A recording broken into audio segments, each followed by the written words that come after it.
Olá, estamos de volta e hoje o tema é as febres inexplicáveis em bebês e crianças. Aquela febre que vem inusitada, inesperada, a princípio não teve nada e de repente vem uma febre, um febrão e às vezes fica crônico. Às vezes tem criança que todo mês tem, cada 2, 3 meses tem. Então essas febres inexplicáveis, digamos, entre aspas, inexplicáveis, que vêm, entre aspas, do nada, é o tema de hoje, que nós vamos falar sobre isso, exatamente agora. Então fique comigo. Para quem não me conhece, meu nome é Gustavo Semitz, eu sou fisioterapeuta, terapeuta emocional também, sou especialista em medicina chinesa, acupuntura. Dei 13 anos da minha vida aula em pós-graduação de acupuntura e medicina chinesa no Paraná, em Santa Catarina, em São Paulo. Hoje eu moro no Tocantins e atendo presencial e online os meus pacientes. E o foco são as doenças crônicas de difícil solução. Ou seja, são aquelas doenças que o indivíduo vai de um profissional para o outro profissional, ninguém consegue resolver o problema dele, os sintomas continuam, ele não consegue saber qual é a causa, da onde veio e nem melhorar 1 centímetro a saúde dele, e ele vai de médico em médico e nada resolve. Então o foco do meu tratamento é exatamente isso, seja uma gastrite crônica, seja uma dor na lombar crônica, uma hérnia de disco, uma enxaqueca, um problema de hiperatividade em criança, um problema grave de insônia em bebê, terror noturno, as febres inexplicáveis, ou seja, todas essas doenças tidas como crônicas que a medicina fica remediando com remédio, né? Porque o remédio remedia. Se você dá um antitérmico para a febre, vai dar uma melhoradinha, vai dar uma melhorada, sumiu.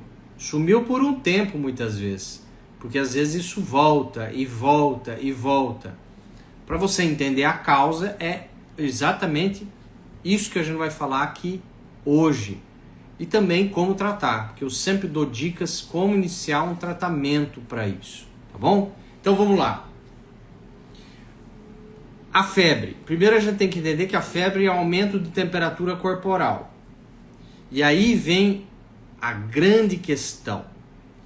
As mães e os pais e os adultos que não têm filhos têm muito medo de febre, que na verdade não deveria.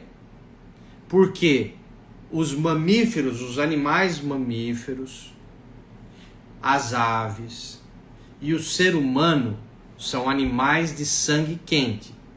Quem gera no calor no corpo é o sangue. O sangue é até considerado praticamente um órgão, praticamente. E é no sangue que está o calor. Então, somos animais de sangue quente. Quando estamos vivos, vida indica calor, tem energia no corpo. De onde vem o calor do sangue? O calor do sangue vem dos alimentos que você consome, vem do ar que você respira, ele se combina como se fosse um carro, tem a gasolina, tem o álcool, tem o diesel, tem o combustível, tem o ar que pega lá, eles se misturam dentro do motor e fazem a combustão. A gente também tem a nossa combustão, onde gera energia, que é chamada dentro da medicina de ATP. Essa energia, ela também serve para aquecer o sangue, certo?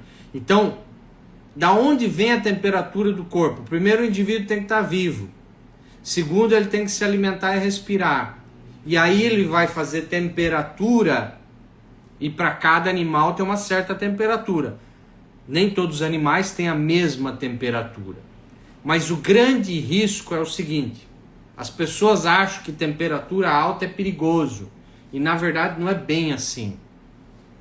A hipertermia, a febre, o excesso de calor no corpo, ela não é tão perigosa a ponto de matar. O que é perigoso é a hipotermia, ou seja, é a diminuição muito brusca da temperatura no corpo. Hipotermia mata. Febre dificilmente mata. É que nem glicemia, açúcar no sangue. Você acha que um carro ele vai parar por falta de combustível ou excesso de combustível? O carro para por falta de combustível. Nosso combustível é glicemia. Você acha que excesso de glicemia que vai matar ou a falta de glicemia que mata? É a falta de energia. Então, assim como temperatura, diminuir temperatura é perigoso, diminuir a glicemia, a glicose, o açúcar no sangue, perigosíssimo. Risco de morte. Então, tem risco de morte quando tem hipoglicemia e quando tem hipotermia, que é temperatura baixa, a glicemia baixa. As pessoas pensam o contrário. As pessoas se preocupam muito com a febre, mas o problema maior é a hipotermia, tá? Então, a febre em si, diretamente, raramente, vai matar um indivíduo. Então, a febre precisa de atenção. Diminuição brusca da temperatura do corpo é coisa urgente e de emergência. Precisa, é sinal de perigo. Vou falar de novo. A febre precisa de atenção. Perigo é baixa temperatura do corpo. É igual a glicemia. Glicemia precisa alta, precisa de atenção. Glicemia muito baixa, perigo, perigo. Agora vocês aprenderam muito bem isso aí. Então vamos pegar isso e jogar lá para os bebês. Os bebês e criança, até mais ou menos seus 2, 3 aninhos de idade, são uma pequena exceção à regra. O bebê e a criança, até 2, 3 aninhos de idade, a febre você precisa de uma atenção muito maior que uma criança acima de 4 anos, um adulto, um adolescente. Por quê? Porque é muito comum uma criança que tem uma febre muito, muito alta por muito, muito tempo, ela pode convulsionar. O que já não é tão comum numa criança acima de 4 anos, num adolescente, num adulto. Então um bebê, uma criancinha pequena até 2, 3 anos de idade, se ficar uma temperatura alta demais por muito tempo, você tem que ter uma atenção redobrada, porque ela pode convulsionar. Gustavo, a convulsão em si mata? Não. A convulsão, ela é feia de ver, mas em si mesmo, ela não mata diretamente. A não ser em síndromes raras e doenças muito, muito fortes, doenças muito, muito agudas, tá? A gente tem que lembrar que na medicina nada é 100% e nada é 0%.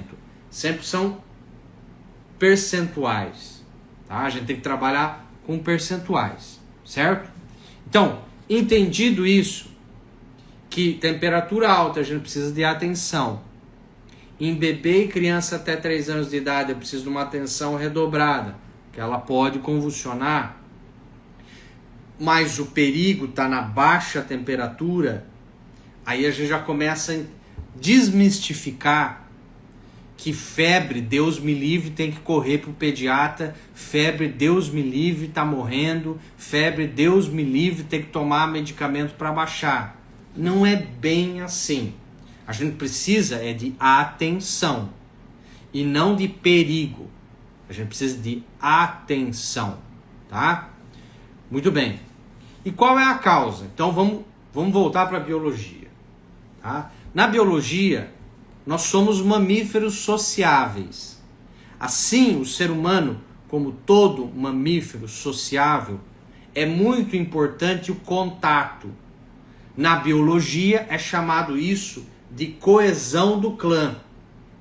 Você já viu que aves de bico curvo, assim como as araras, os papagaios, os periquitos, das aves de bico curvo para os mamíferos e para o ser humano, que são animais sociáveis, que são animais que formam casal e família, são animais que precisam e vivem em sociedade para sobreviver, eles precisam estar em contato de pele com pele o tempo todo.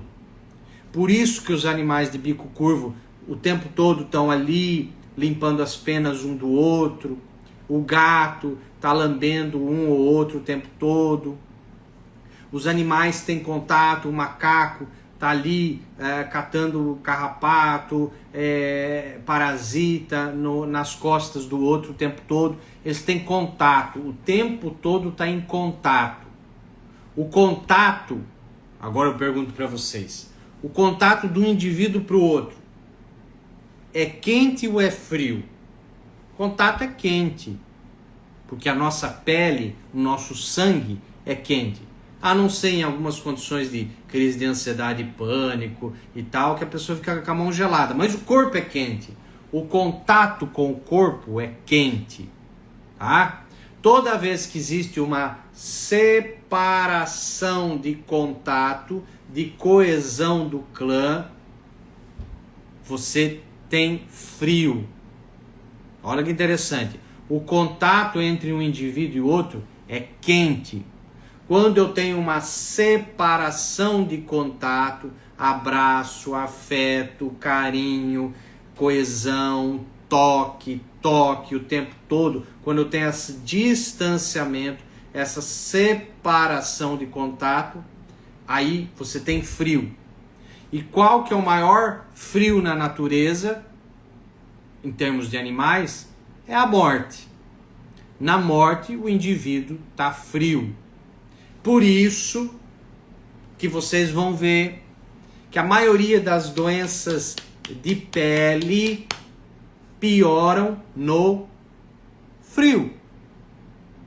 Porque segue a biologia. Tem que ser lógico. Na verdade, tem que ser biológico. Então, no frio, você vai perceber que as doenças de pele, de epiderme, onde existe o toque, você tem piora dos sintomas no inverno, no frio. Olha que interessante. Por quê? Porque o frio remete a uma separação de contato com alguém. No frio, remete a separação de contato com alguém. Então os mamíferos são sociáveis, os mamíferos precisam de toque, contato, carinho, afeto o tempo todo. O contato é quente, a ausência de contato é perigosa, o frio representa a morte inconsciente lá no cérebro do ser humano. E agora eu te pergunto, como é feito o parto? O parto geralmente é feito num centro cirúrgico, com um monte de holofote de luz branca fria. É luz branca fria, que remete a frio. Onde é tudo branco? No Polo Norte, no Polo Sul. Branco representa frio. Amarelo, laranja representa calor.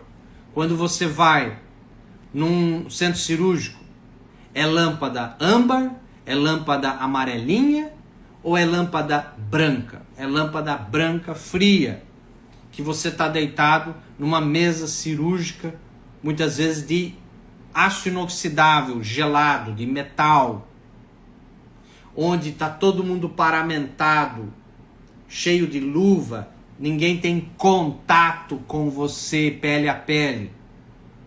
E aí o bebê está lá a 36,7 graus dentro do útero da proteção da mãe, e ele é retirado para uma sala onde o ar-condicionado está gelado a 19 graus, a 20 graus, a 21 graus, a 18 graus, uma sala de parto gelada, uma sala de parto com luz fria, onde os médicos, os enfermeiros não têm contato pele a pele com ninguém, e aí você vem ao mundo desse jeito. Já é um choque por si só você nascer desse jeito. Por isso que o parto humanizado está sendo falado já de 10, 15 anos para cá muito fortemente. E alguns centros cirúrgicos têm mudado. Tem centro cirúrgico hoje que tem uma luz mais amarelada, que tem uma música ambiente instrumental, que a temperatura ambiente já é uns 24 graus, 25 graus, etc, etc. Um parto mais humanizado, para não levar tanto choque esse bebê, que não é da natureza, não é biológico. E qual que é o conflito, Gustavo, que gera essa febre? Eu estou chegando nele, vocês já estão entendendo.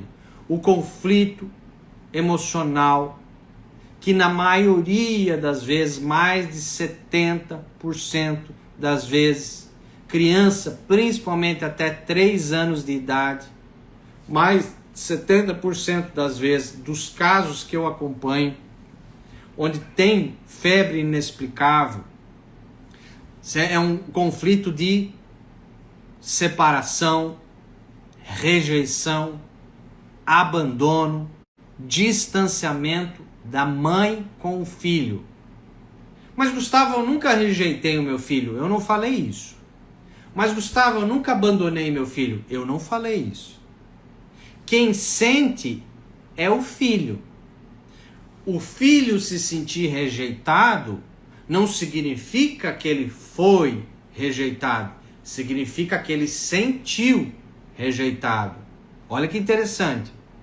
Quando o filho tem 10 aninhos de idade, nasce o seu irmãozinho dele, bebê, e agora ele vê a mãe dando toda a atenção, dando carinho, falando baixinho, amorosamente com esse bebê, esse filho de 10 anos, ele pode se sentir rejeitado. Significa que ele foi? Não. Mas no cérebro dele, a atenção maior que a mãe está dando ao bebê, ele pode, não é todas as crianças, ele pode se sentir rejeitado. E o que vale não é o que aconteceu real. O que vale é o que o indivíduo sentiu naquele momento. O que vale é o sentimento dele.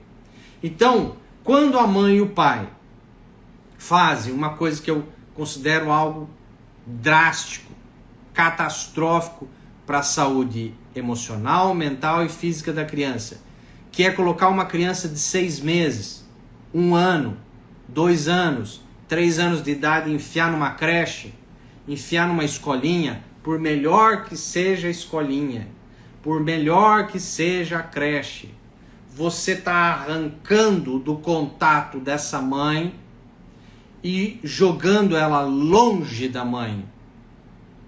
E a criança precisa, isso são estudos até de uma médica brasileira, psiquiatra, que fez a tese de doutorado dela, tem, sei lá, mais de 1.500 páginas, a tese de doutorado dela chama Doutora Eleanor Luzes. A doutora Eleanor Luzes, pesquisadora, psiquiatra brasileira, estudou mais de 20 anos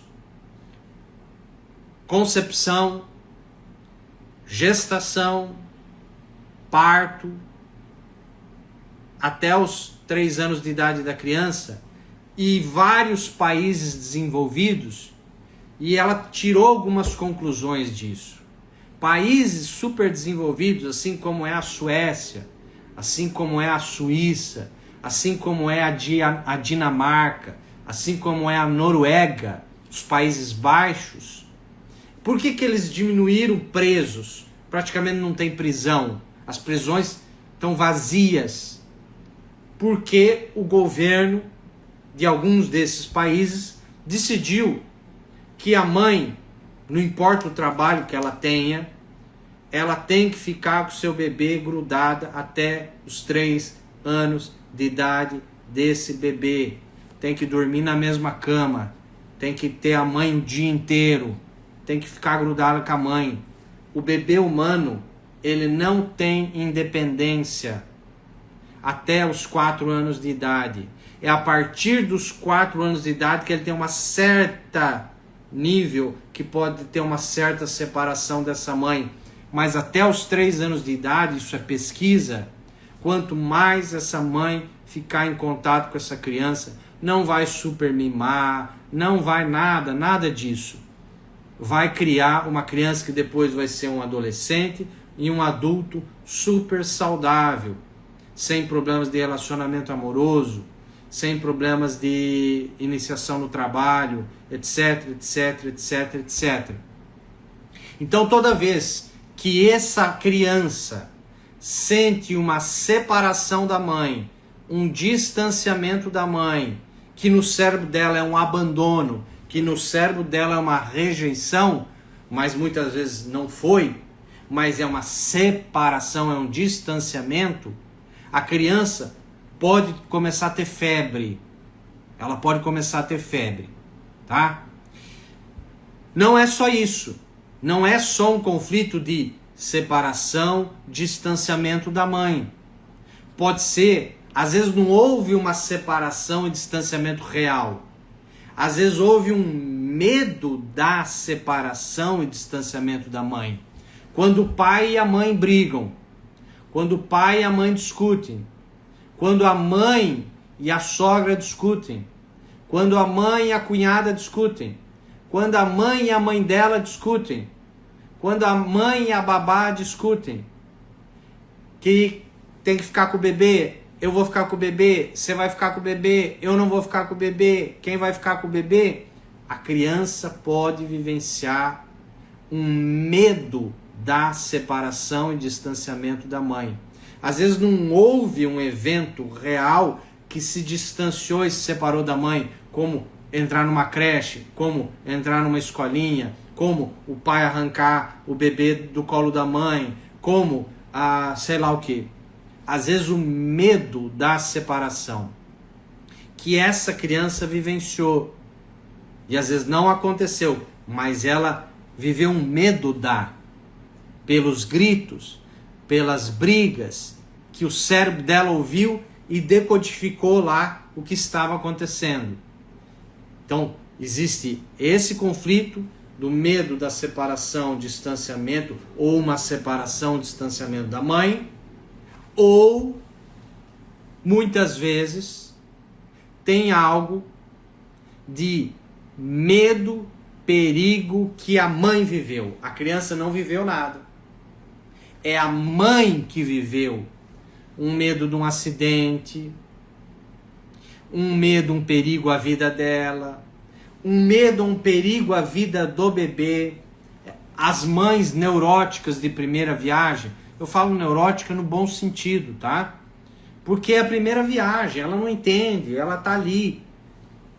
A mãe de terceira, quarta viagem, que a criança, ela só vai dar bola se tiver sangue escorrendo e tá tudo bem, a criança não vai ter muitos traumas. Mas a mãe de primeira viagem é o que dá mais problema. Por quê? Porque geralmente ela é super insegura e normal. Porque mãe de primeira viagem é normal. E aí todo mundo fica em cima. E às vezes ela fica mais preocupada. E às vezes num exame, que ela tá lá grávida, e o médico se assustou porque não ouviu o coração, e o médico se assustou porque achou que a criança tinha uma síndrome, e o médico se assustou no ultrassom porque viu alguma coisa diferente, e a mãe fica olhando a cara do médico, e aí quando o médico fala, ela se assusta mais ainda. O medo de o filho ter algo, também depois quando o filho nasce, pode desencadear febres inexplicáveis. Um medo, um perigo que a mãe viveu para ela. Um medo, um perigo que a mãe viveu com o bebê, com a criança, também podem gerar febres inexplicáveis. A mãe que viu o próprio filho se engasgar com a mamadeira. A mãe que colocou para mamar e depois o filho se engasgou e não voltava, e não voltava, e não voltava. Isso aí, depois, não na hora, um dia depois, 2 dias depois, um mês depois, pode gerar uma febre inexplicável nessa criança. Então, diante desse cenário, Gustavo, o que fazer? Então, eu vou ensinar aqui um pequeno início de tratamento. Existem outros conflitos? Existe, tá? Não é só esse. Aqui eu tenho meia hora para falar muita coisa, mas eu estou falando o que eu mais encontro na prática com as mães, com as crianças, com os bebês, o que eu mais encontro na prática. E diante desse cenário, tem algo que dá para fazer? Tem.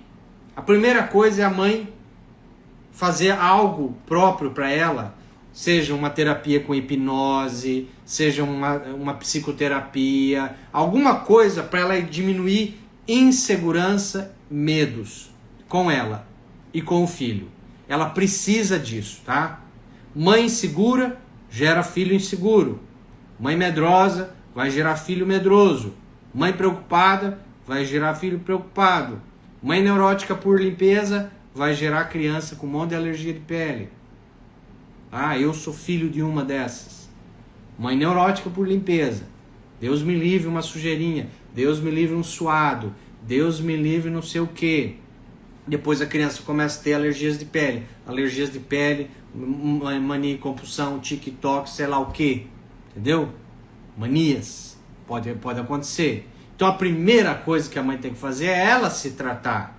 Ela se tratar com alguma técnica. Pode ser a minha, pode ser outras. Mas essa mãe, ela, diante do filho, ela tem que fazer um teatro.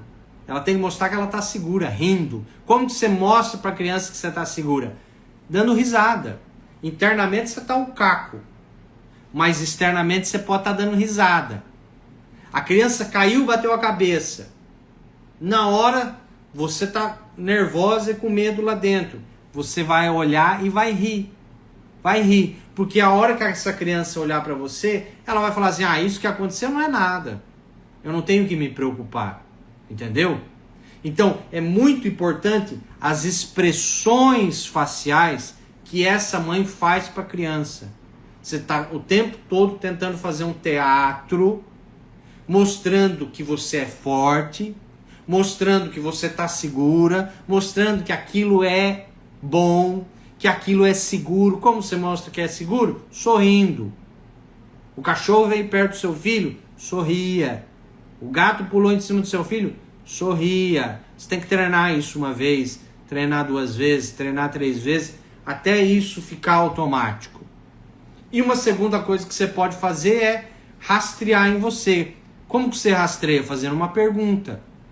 A pergunta é: o que meu filho pode ter vivenciado de medo de distância de mim? Quando? Você anota. Você pega um caderno agora, você vai anotar. Quando que meu filho pode ter vivenciado o medo de separação de mim? Quando eu estava com 3 meses de gestação, eu tive uma briga com o pai dele, falei que eu ia embora. Ela falou que ia embora, a criança achou que a mãe ia embora e ele ia ficar em algum lugar, mas não ia junto com ela. Porque a criança não entende, é um feto, é um bebê. Quando você fala assim, estou indo embora dessa casa, a criança lá no útero acha que vai se separar da mãe. Olha que incrível. É um feto, é um bebê, ele não tem consciência ainda. Mas o cérebro entendeu a palavra. Estou indo embora. Tchau, nunca mais. Então a gente tem que cuidar disso. Então você vai escrever. No 3º mês de gestação aconteceu isso. No 8º mês aconteceu isso. Na hora do parto aconteceu isso. Com a babá aconteceu isso. Quando coloquei na creche aconteceu isso. E você vai colocando.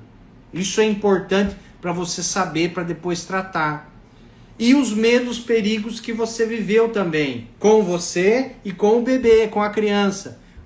Quando eu descobri a gestação, eu tive medo dele ter doença. Quando eu fiz o primeiro ultrassom, aconteceu isso. Quando eu caí da escada, escorreguei e caiu de bunda, aconteceu isso. Esses medos, quando eu quase fui assaltada e tal. É importante você saber e ver fora de você. Por isso que é importante escrever. Quando você escreve e vê fora de você, o que você vai fazer agora? Você vai chegar com o seu filho dormindo. E aí vem o segredo. Agora vem o segredo. Você vai chegar com o seu filho dormindo e você vai falar como se ele fosse um adulto. Ele está dormindo. Você vai sussurrar para ele não acordar. E você vai ter uma conversa como se ele fosse um adulto. Você vai falar: meu querido filho, a mãe viveu um medo, perigo de assalto quando estava no 4º mês de gestação de você. Tive uma briga com a minha sogra, sua avó, no 5º mês de gestação. Eu falei que ia embora de casa para o seu pai, lá quando eu já estava com 9 meses de gestação. Mas você não foi culpado. Perigo acabou. Agora eu e você estamos seguros e protegidos. Você sempre vai ter o seu lugar comigo. Eu te amo muito, seu pai também. Você é muito bem-vindo. Agora você está livre. Eu te libero disso tudo.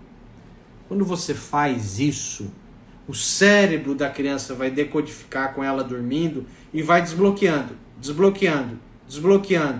tudo o que foi vivenciado de ruim, tá? Volta no vídeo depois e vê o que eu falei e anota, grava. Você vai falar algo parecido, só que você vai falar as datas, o que aconteceu, etc, etc, etc. Com isso vai fazer uma mágica. Eu te garanto. Se o teu filho tem todo mês, cada 15 dias, febre inexplicável, pânico para dormir, etc, etc, eu te garanto que a maioria que está aqui assistindo essa live e os outros, no mínimo 70% dessas pessoas vão ter resultado que parece uma mágica. Simplesmente os sintomas vão embora. Eles param. Mas e Gustavo, se não parar? Aí é óbvio, né? Eu dei um início de tratamento. Aí o ideal é fazer um tratamento completo. Mas meu tratamento completo é 1, 2 sessões, é rápido. Extremamente rápido. Extremamente. Tá bom?